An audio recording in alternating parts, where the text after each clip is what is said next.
Alors j'ai bien aimé la première activité avec le monsieur. Il nous a expliqué comment il a vécu la Deuxième Guerre mondiale et ça m'a beaucoup plu parce qu'on a pu se mettre à sa place et mieux comprendre son vécu.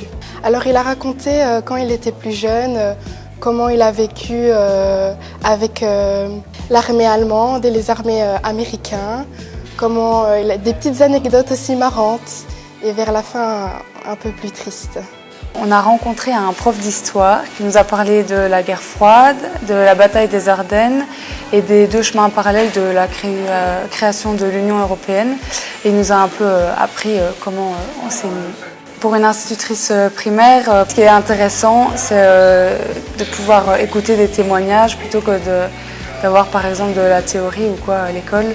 Et vivre des journées plus pratiques comme ça, c'est plus intéressant. Ça peut nous apporter un bagage qui est intéressant pour les enfants et ça nous permet aussi de pouvoir leur partager un maximum de choses. Ici, on a eu des témoignages de deux personnes tchèques et deux personnes polonaises qui nous ont un peu parlé de la Deuxième Guerre mondiale et aussi des 40 années de communisme qui ont suivi la Deuxième Guerre mondiale.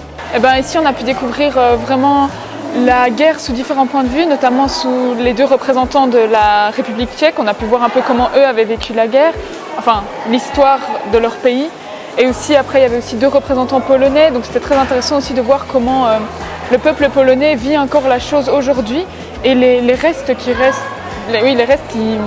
qui sont encore présents de la guerre de nos jours, quoi. Cette exposition, je l'ai vue après les ateliers justement, elle était vraiment très intéressante. On a vu dans cette exposition plein de témoignages sur des personnes, sur des cas réels. Et franchement, j'ai trouvé ça super enrichissant. C'était vraiment très très bien. Aujourd'hui, nous avons participé à une exposition dont les tableaux étaient des fragments de murs de Berlin. Et c'était vraiment magnifique, c'était des œuvres incroyables. L'œuvre qui m'a le plus marquée lors de cette exposition, c'est une œuvre où il y avait deux hommes qui s'embrassaient.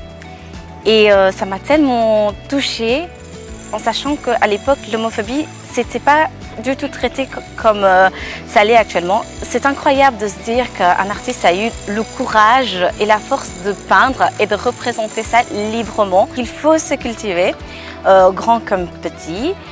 Et il y a quoi de mieux que de le découvrir dans une exposition comme ça.